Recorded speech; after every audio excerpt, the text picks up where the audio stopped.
Boa tarde a todos. Pedia que se juntasse aqui a este painel a Liliana Costa, professora da Universidade de Aveiro, a Ruth Contreras Espinosa, da Universidade of Vic Central University da Catalunha, a Alessandra Carenzio, da Catholic University of Sacred Heart, de Itália, e o Henrique Simões de Almeida, da Bloomberg.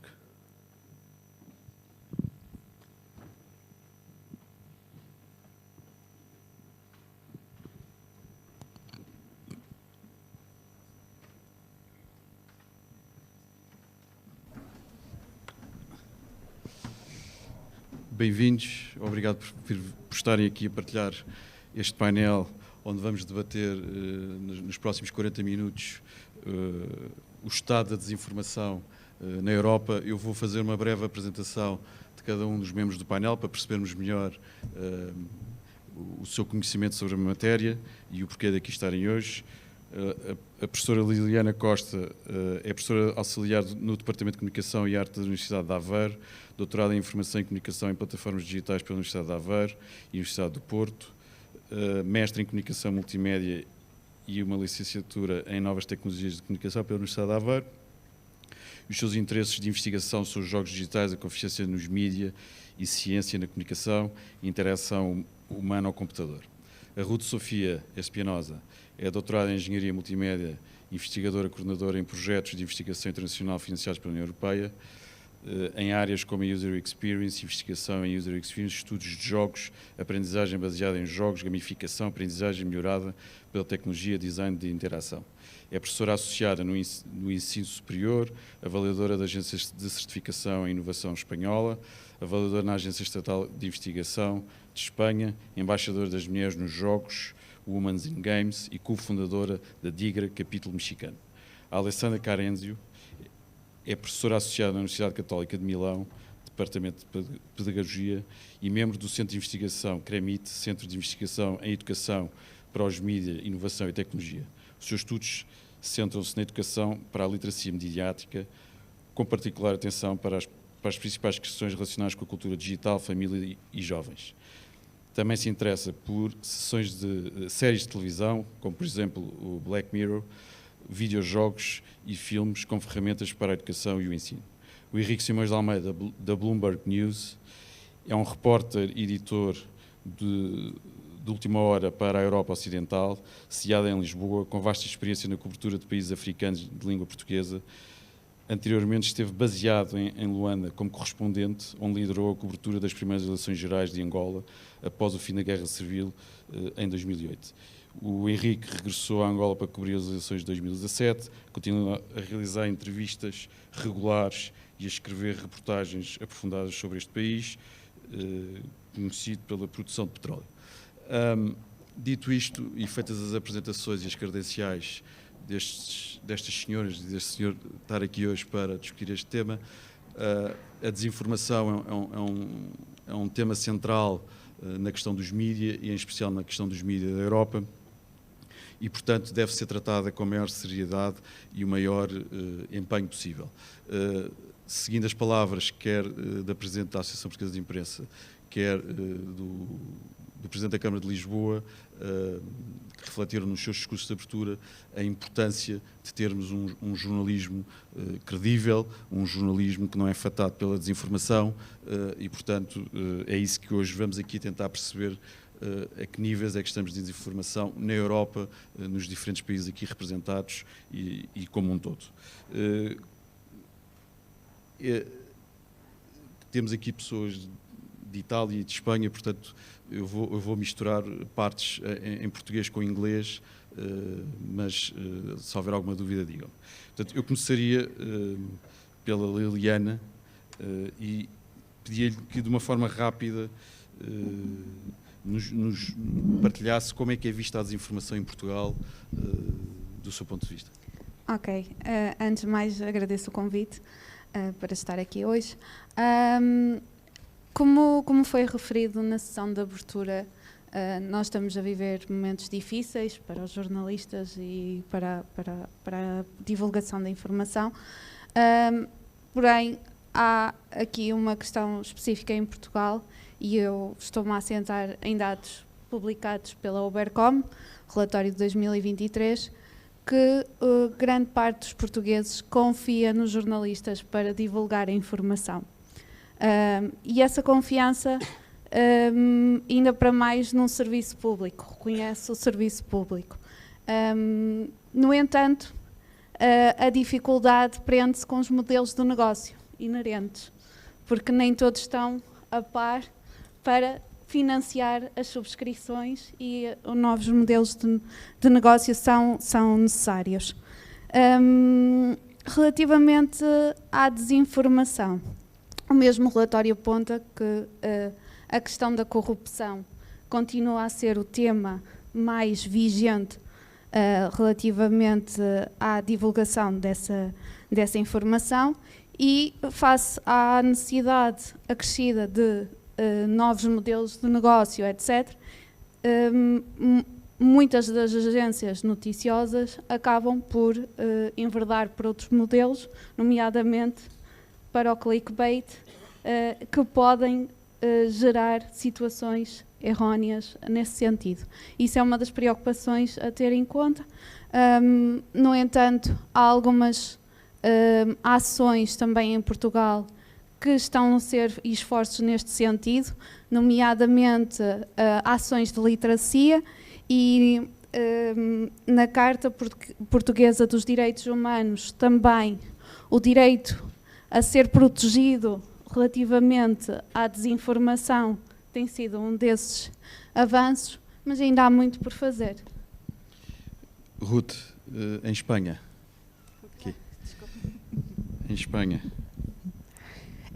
Bueno, creo que no es tan diferente de lo que ha comentado Liliana. Es una preocupación bastante grande por parte del gobierno, y bueno, para esto se han ido implementando diferentes acciones, iniciativas. Bueno, básicamente, para mencionar algunas, iniciativas de verificación de hechos, porque es una de las preocupaciones que se considera que puede afectar a todo lo que es la democracia. Maldita.es y Neutral es uno de estos ejemplos que sirven para poder verificar todo lo que son los hechos o diferentes noticias, información que se va registrando por las redes. Hay también bastantes programas educativos a nivel de las escuelas primarias, las secundarias, para sobre todo aumentar la conciencia de esa verificación de los hechos, de las noticias, de lo que está, de esa desinformación que se está ocurriendo, como es una de las preocupaciones principales, y sobre todo información centrada en mostrar dónde se tienen que verificar para que no se reproduzcan después todas estas noticias en las redes sociales. Es decir, algunas de esas medidas que se están tomando tienen mucha relación con las que en otros lados de Europa se están haciendo en cuanto a regulación de políticas públicas, con implementaciones de códigos, de prácticas de desinformación, pero también se buscan apoyos al periodismo desde el fast-checking y con financiamiento a diferentes proyectos de periodismo o proyectos en universidades, como bueno, más tarde presentaremos un proyecto en el que estamos.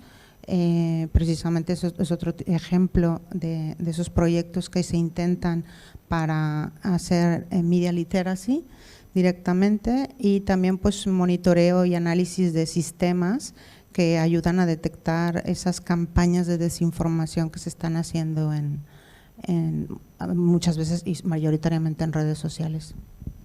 Gracias. Alessandra, Italia.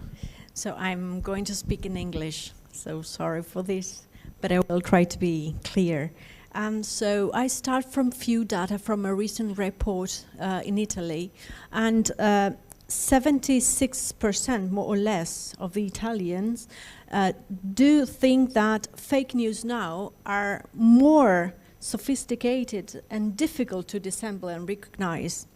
And they have this idea. And well, it's also interesting to notice that 20% thinks they don't have enough competencies and skills to deal with fake news and disinformation, or even more with misinformation.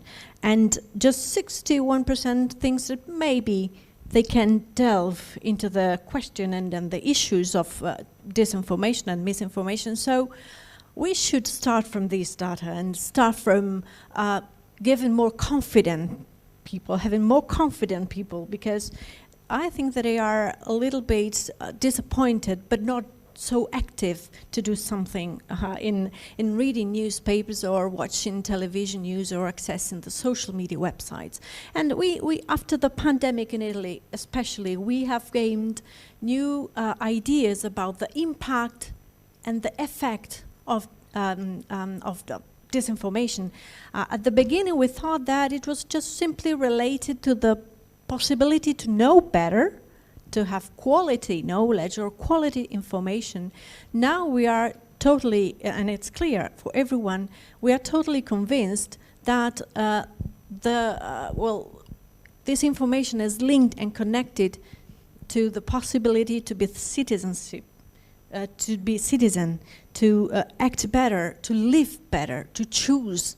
And this is very connected to democracy and what was said at the beginning. And another idea that now is very clear, and I think that in Italy, this idea will move the strategies and the plans that are now on, is that at the moment, disinformation and the relationship to news and information, and especially disinformation, is not linked only to poor communities or to uneducated people, or communities where there is not an investment or cultural or economic investment, or low-income communities, but it belongs to everyone. And it's so when we promote strategies and when we promote plans or investments in preventing disinformation and in supporting skills and abilities and competencies, we should not anymore work with those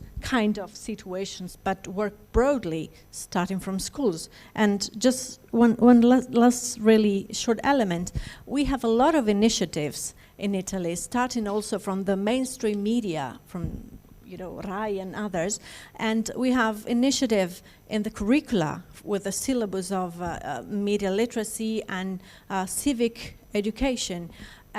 We have a lot of institutions and research centers on that, but probably everyone works isolated. We should probably invest in a more better connection between all the strategies and all the plans that are on at the moment, because we have a lot of initiatives, but it's not enough if you come back to the data at the beginning of the speech. Thank you.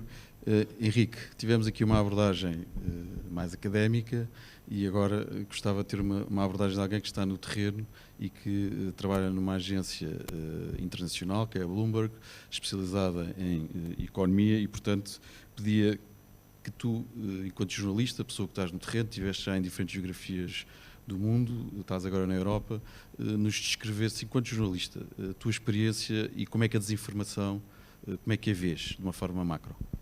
Bem, em primeiro lugar, obrigado pelo convite, João. É um prazer estar aqui. Eu gosto sempre de distinguir entre desinformação e o que os ingleses chamam misinformation. Misinformation é aquela informação solta que vemos nas redes sociais, que muitas vezes é parcial, é incompleta, vem de fontes que nós não sabemos de onde é que vem, mas é desorganizado, não é propositadamente colocado aí. A desinformação é muito mais perigoso, porque é uma ação concertada, muitas vezes muito bem organizada, para manipular as pessoas e fazer acreditar que uma coisa é real. Nós sempre lidamos com misinformation agora e com desinformação também, mas os métodos que estão a ser utilizados são muito mais difíceis. Antigamente nós olhávamos para um press release na Bloomberg e víamos um erro, víamos uma linguagem que não era comum num press release, questionávamos, ligávamos, e se ninguém nos atendesse do outro lado, esperávamos até verificar essa informação. Hoje em dia temos um fenómeno do hacking também, que tem causado muitos problemas a jornalistas de agências financeiras como a nossa, porque os hackers conseguem entrar dentro do Twitter, agora o X, e colocar um post como se fosse, há pouco tempo aconteceu com o regulador do mercado americano, como se fosse o presidente do regulador do mercado americano da SEC, a anunciar que o ETF, que é um novo fundo de Bitcoin, tinha acabado de ser aprovado. Ora, isso mexeu na cotação do Bitcoin, as cripto começaram todas a subir e depois essa notícia foi desmentida, começou tudo a cair outra vez. Agora, se nós quando divulgamos uma notícia dessas, não estou a dizer que nós divulgamos, mas nós quando divulgamos uma notícia dessa, estamos indiretamente a enganar as pessoas e além de podermos depois ser levados a tribunal por isso e ter que compensar pelas perdas, há um dano reputacional que é muito, muito pesado para agências como a Bloomberg, que demoram décadas a construir o nome e que podem perder essa reputação em segundos, não é? Portanto, nós para resumir rapidamente, nós da Bloomberg continuamos a usar os métodos tradicionais de controle de informação, questionamos sempre as fontes, temos sempre várias pessoas a olhar para as notícias que nós estamos a publicar e na edição, e sistemas de monitorização também com fontes verificadas. Mas está de cada vez mais difícil. Sim. Já agora aproveitava só para fazer aqui, já que referiste a essa questão do hacking e das novas tecnologias e dos novos perigos que existem, a Bloomberg e outras agências que tu conheces têm sido capazes de adotar tecnologias que as ajudem a combater esses fenómenos? Temos sido capazes de adotar tecnologias como sistemas. Nós temos uns sistemas de monitorização em que fazem o tal scraping, que estão sempre ligados a vários websites onde vão buscar informação e nós estamos constantemente a verificar se essas fontes de informação são credíveis e podem ser usadas na Bloomberg. No Twitter era fácil antigamente, quando nós tínhamos aquela verificação azul, o tal tic azul, mas depois quando o Elon Musk comprou o Twitter e tornou no X, as pessoas tinham que pagar para ter essa verificação e então nós agora temos que muitas vezes ligar diretamente para as pessoas ou para as agências ou para as instituições para verificar se de facto aquela conta ainda está ativa. E depois cada vez que uma dessas fontes que são verificadas publicam ou passam alguma informação que nós achamos estranha, nós também temos que fazer isso, mas ainda é uma verificação muito humana e usando meios tradicionais. Eu acho que aí o AI, a inteligência artificial vai ajudar bastante, mas ainda estamos longe de ter essa tecnologia a funcionar como deve ser. Obrigado, Henrique. Voltando agora aqui às universidades e tentando ter aqui um olhar mais europeu, portanto fiz-vos a abordagem aos vossos países, mas tentando ter aqui um olhar mais europeu,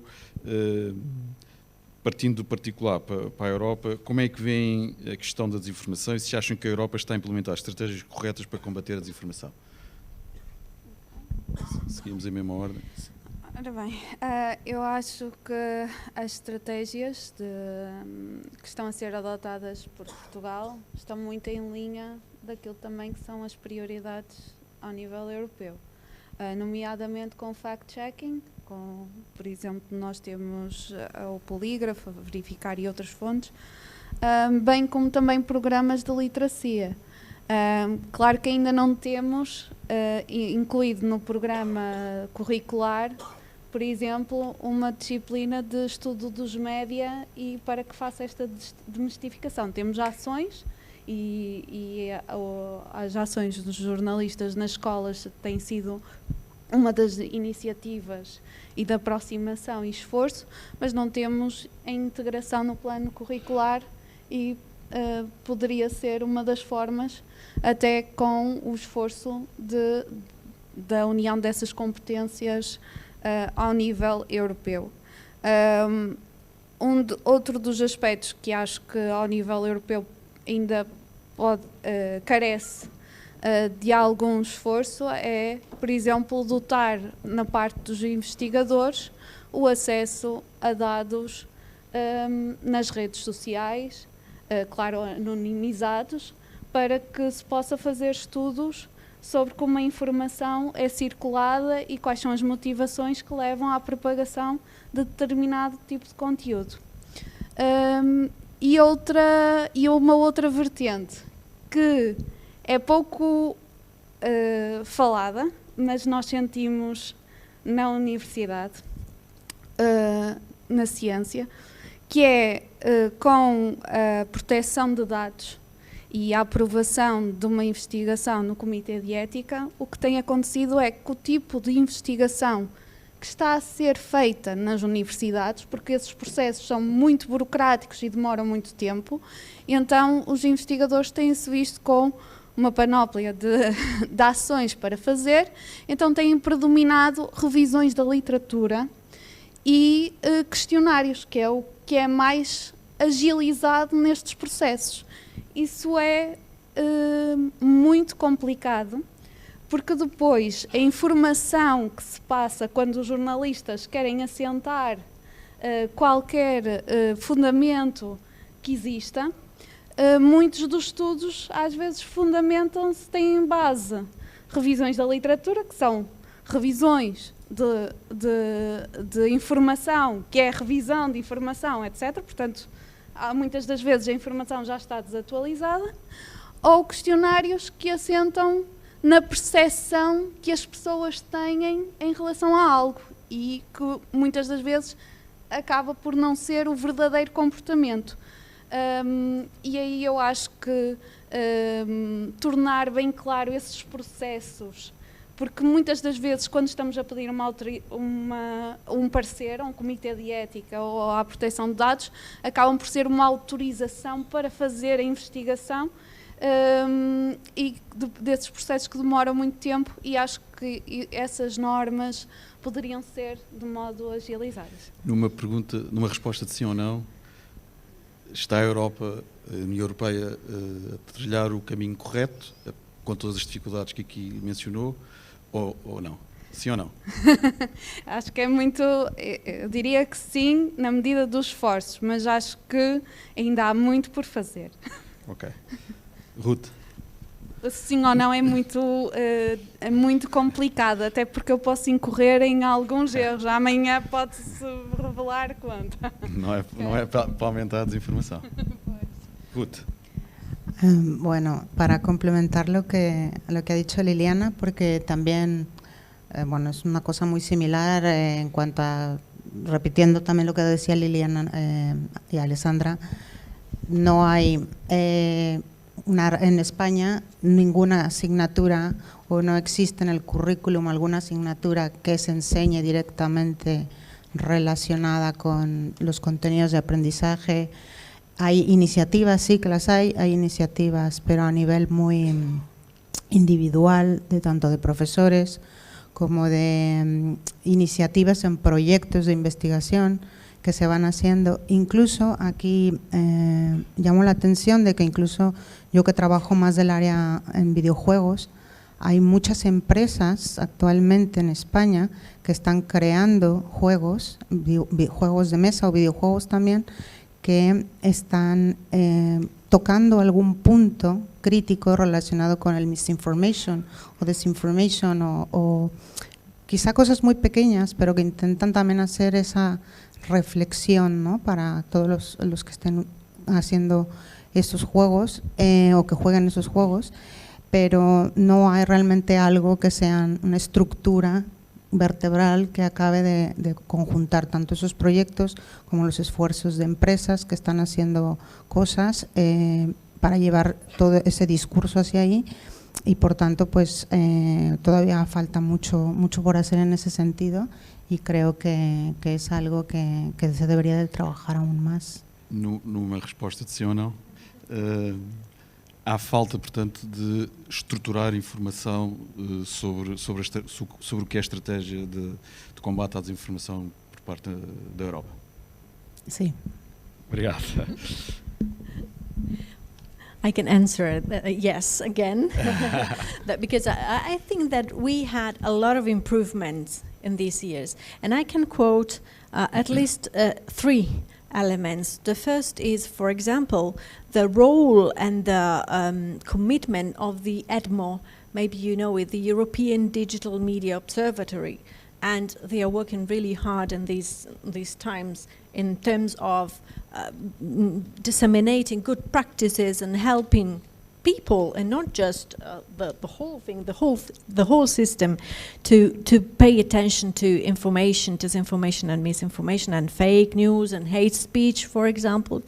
Hate speech at the moment is has a very high impact. And the second, idea or intervention that I want to mention is the Digital Service Act. It's now it's more powerful and had new improvements compared to the first version of the Digital Service Act. We have those three elements about, of course, persecuting those who are not acting well, but they are also that the Digital Service Act is now also investing in people's commitment, in proposing active citizenship, and everyone needs to be part, not just the system, not just Google, not just all those big elements or so. The third thing that I want to mention, it's more related to educational strategies. As I'm from a university and I work with educational strategies too, is the Safer Internet Day. Now, after 20 years, the Safer Internet Day managed to gather a lot of people, not just for February, but all year long, to support ability, skills, and a better competence on this issue.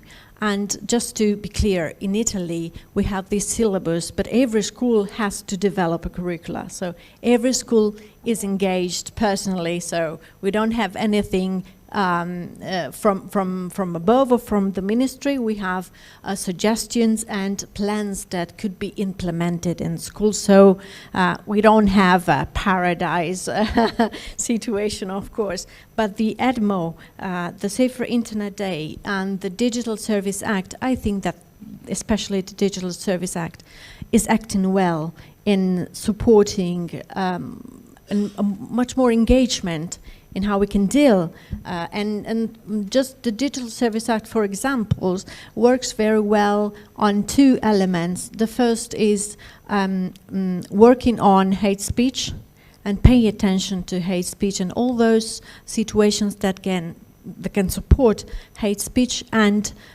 child protection or children protection that is part of the plan again. So not just the system, but also people. Okay, thank you. Henrique, já partilhaste aqui connosco as mudanças que têm ocorrido para um jornalista, mas agora ia para a parte humana do jornalista, não para a parte processual do que é o seu dia-a-dia de trabalho, mas sim como é que a desinformação e o mundo digital, que tem um grande escrutínio, um grande peso hoje em dia, como é que isso te impacta a ti enquanto jornalista, enquanto ser humano, quando sabemos que hoje em dia, e foi aqui referido pelo Sr. Presidente da Câmara, existem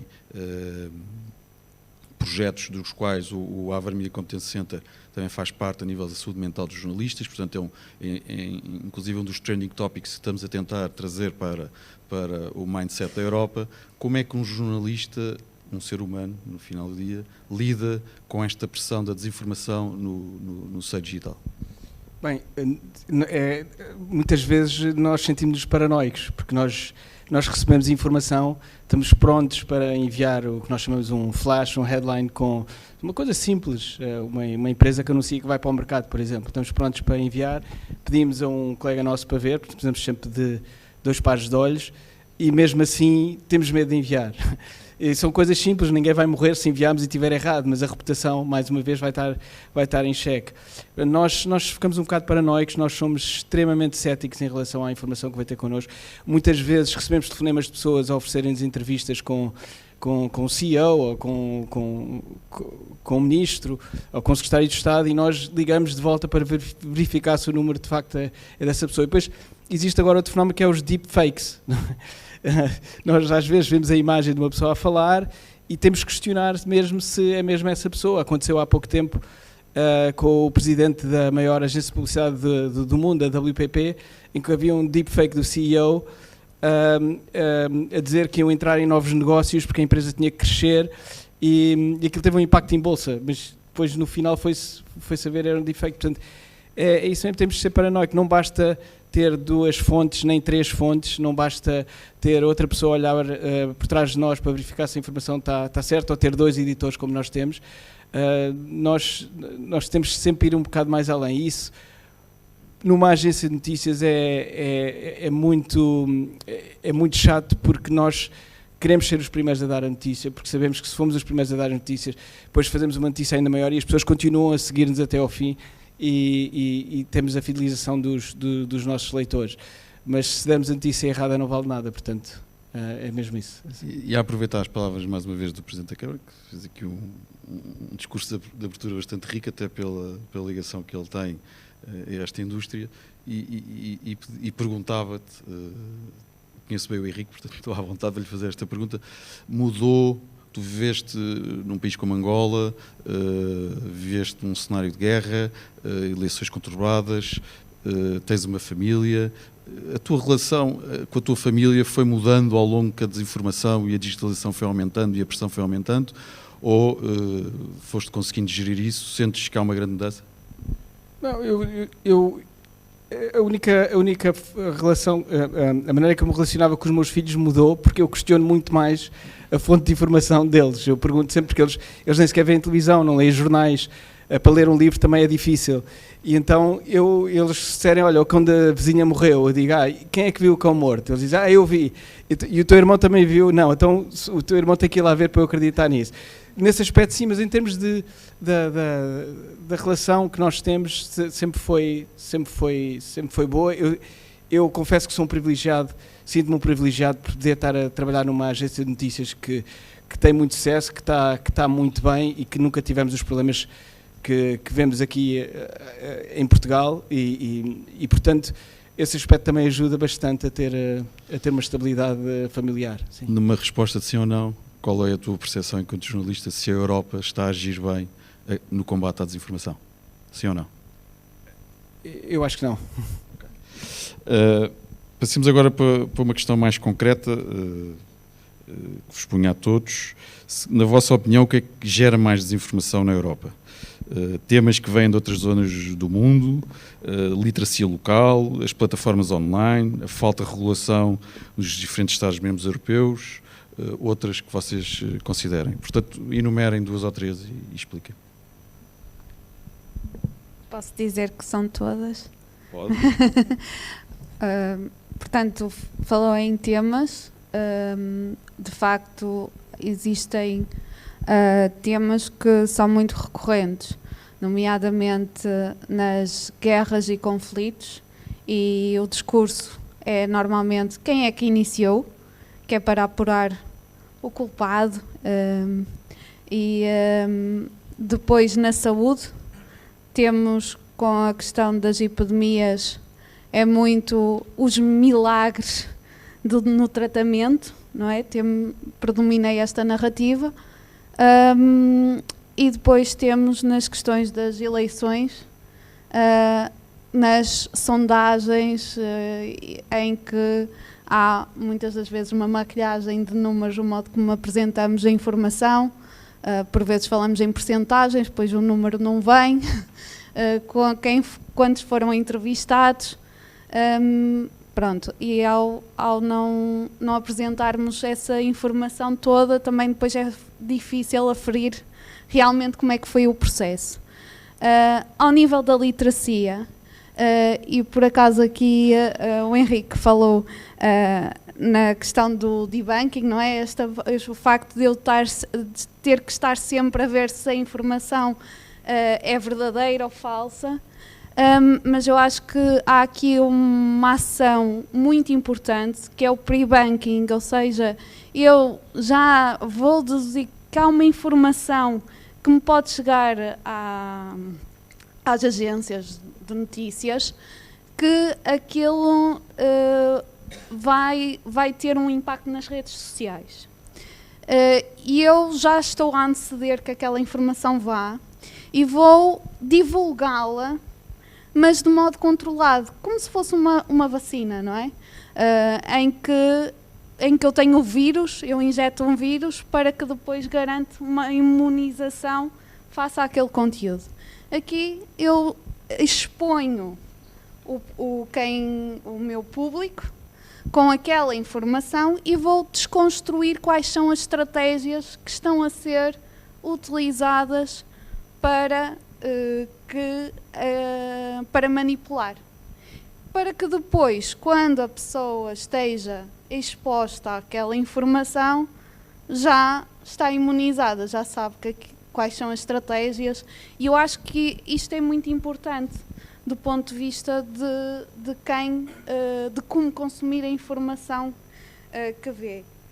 Depois as plataformas online, e eu aqui acho que é o assunto que eu estou mais à vontade, porque sendo de plataformas digitais, de facto, nós quando estamos na formação temos sempre um foco na experiência do utilizador. O que é que vai garantir mais engagement, o que é que vai garantir mais popularidade.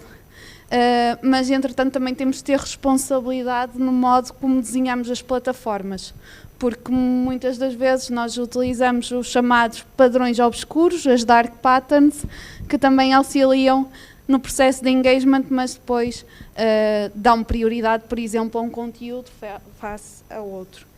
E qual era a outra? E era a regulamentação. Pronto, e acho que isso é muito importante também para garantir responsabilidades nos diferentes membros. Bueno, yo voy a complementar también lo que ha dicho porque casi es lo mismo yo creo en cualquier país, pero relacionado con lo que hablabas de la alfabetización mediática, ¿no? Pues ahí también, y cada vez lo vemos más con las nuevas generaciones, que no hay unas habilidades críticas, ¿no? En la ciudadanía en general, pero sobre todo con las nuevas generaciones, lo cual esto pues facilita bastante la propagación de las noticias, digamos, ansia de reconocimiento que actualmente en los jóvenes, de que se les dé like a todo lo que comparten, pues hace también que haya esa rápida, que se comparta mucha información que no está verificada, que también lo comentaba anteriormente el compañero, en el cual pues todo eso de alguna manera hace que se acentúe toda la información en las redes sociales, que como comentaban, esa rápida difusión, ¿no? De información falsa. Aquí añado algo que quizá lo comentó muy poco Liliana, que es el tema de sitios web y blogs que promueven información falsa a propósito o información que es bastante sesgada, que de alguna manera no están regulados, son medios de información alternativos que muchas veces pues lo que están buscando es eso, agendas políticas o comerciales o intereses propios que también están haciendo que todo esto pues vaya de alguna manera empeorando la situación. There is a word, a new word for me, and it is disinfluencer.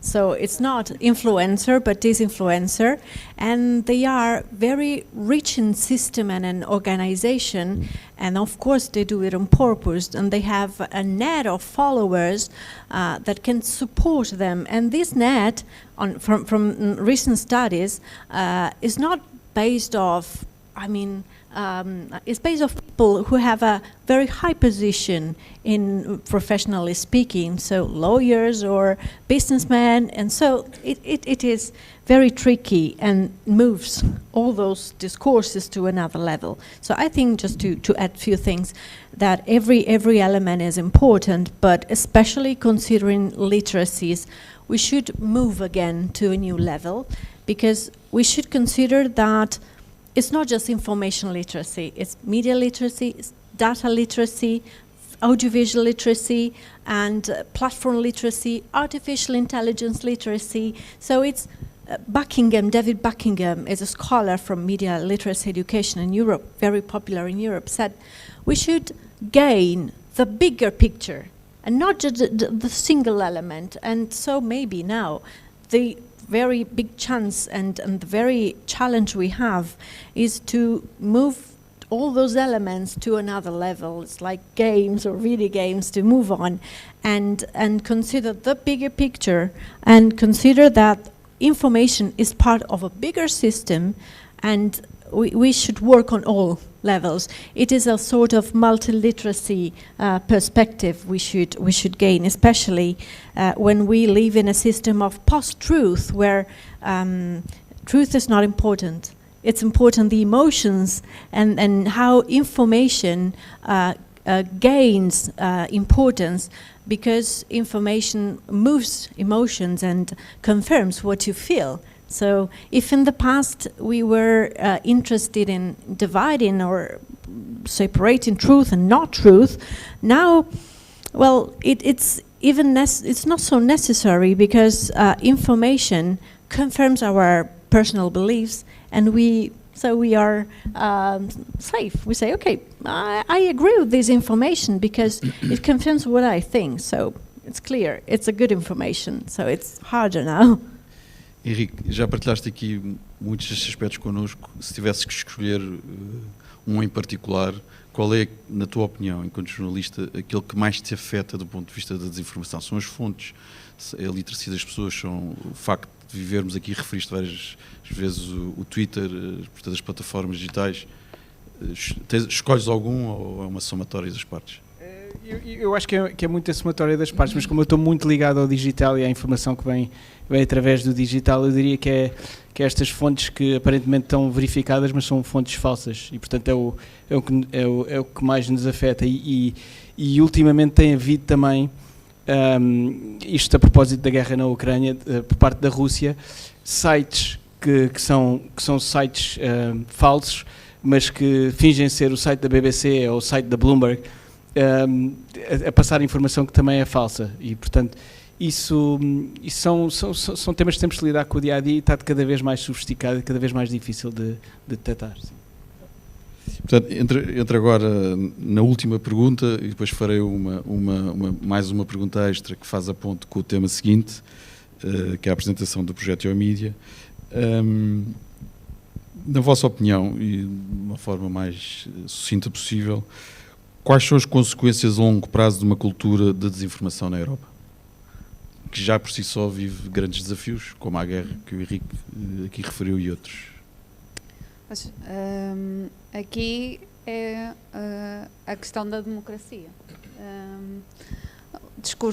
Gera discursos de ódio, uma desconfiança nas fontes noticiosas, não é? Ou seja, na própria comunicação, nos políticos, paranoia também, não só dos jornalistas, mas também de quem consome.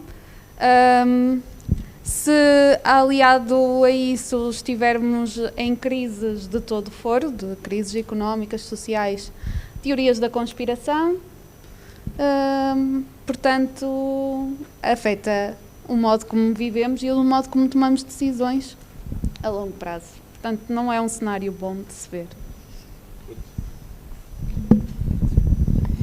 Bueno, pues añadiendo a ese mal escenario, falta de educación mediática, educación, bueno, sobre todo ahora con tema de la inteligencia artificial, también el uso indiscriminado que se está haciendo sin ningún tipo de análisis crítico, ¿no?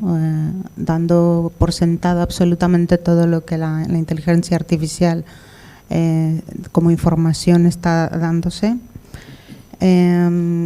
Yo creo que faltan también herramientas que ayuden a todo lo que son colaboración con plataformas digitales, saber cómo se está realizando o cómo algo que aún todavía y que ha sido muy polémico con Facebook, ¿no? Como ni siquiera desde las plataformas de dentro se intenta luchar porque no exista esa desinformación, cuando realmente ellos saben, ¿no? que muchas de esta información es falsa, porque ellos constantemente con algoritmos están midiendo, sabiendo todo lo que de alguna manera se está moviendo entre los usuarios. Entonces todavía falta también por trabajar esa parte.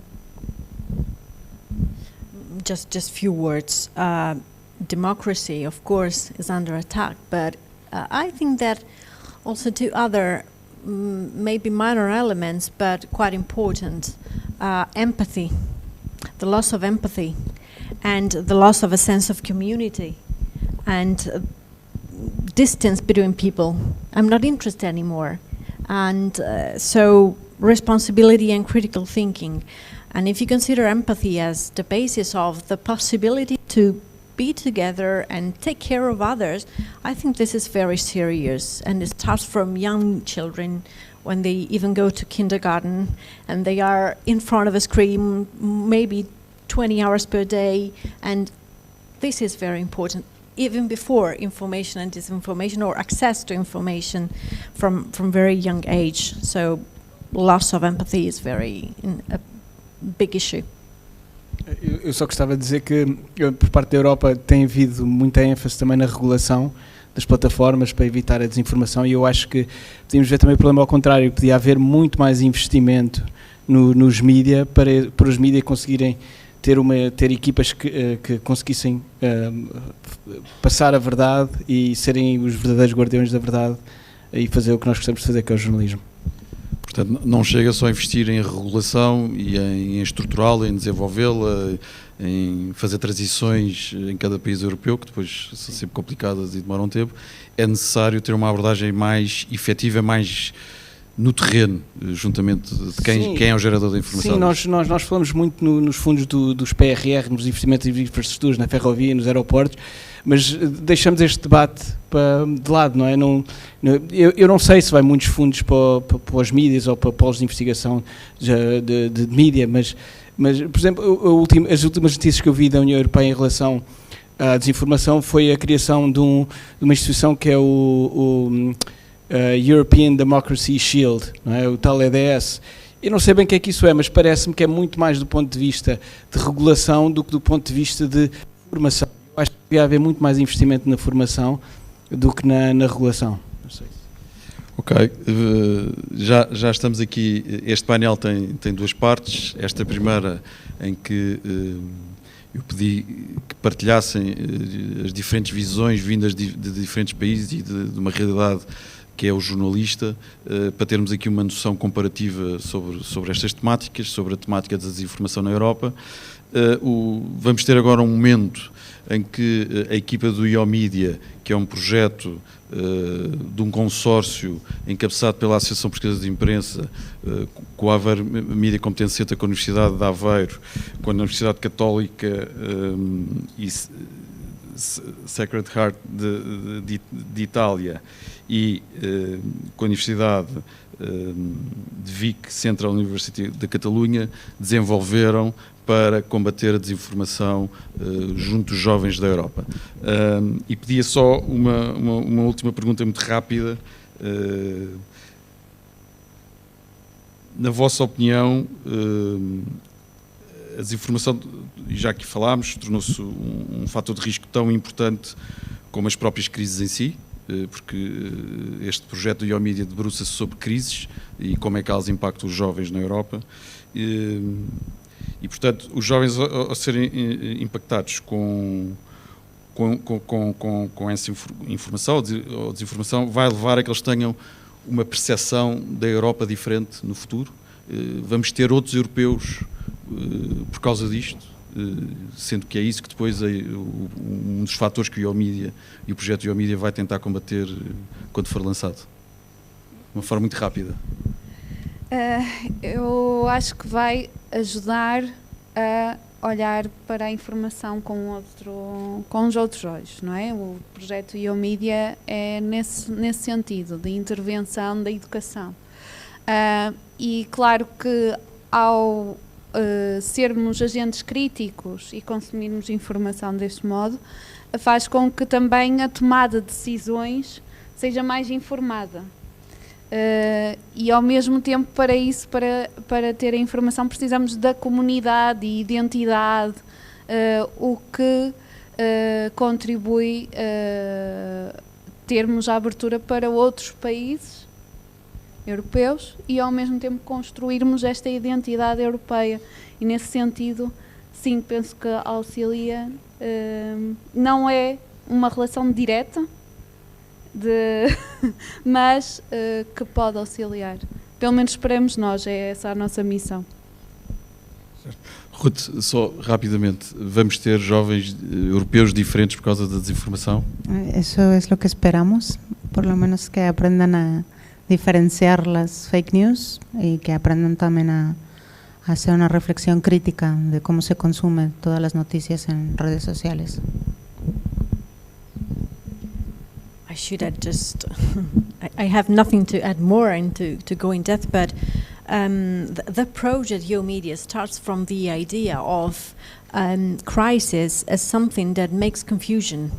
And so we hope that this project will lead to less confused European young people and less confused citizens that can act more wisely with critical thinking, responsibility, and also those kind of dynamic literacy they need to support every time. So I think the crisis, military, health crisis or environmental crisis is really creating confusion and somehow panic when you say that people are they feel more anxiety.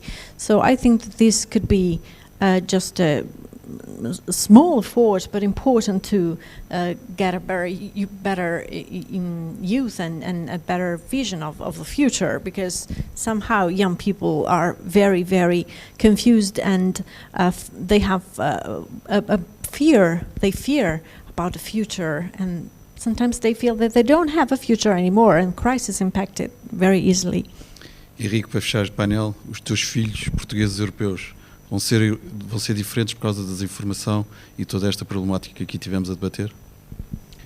Eu espero que não, mas conhecendo a realidade nos Estados Unidos e vendo o que aconteceu nos Estados Unidos na era do Trump e do Covid, eu acho que há esse perigo. Há o perigo deles só se alimentarem de informação que já vem confirmar os preconceitos que eles têm.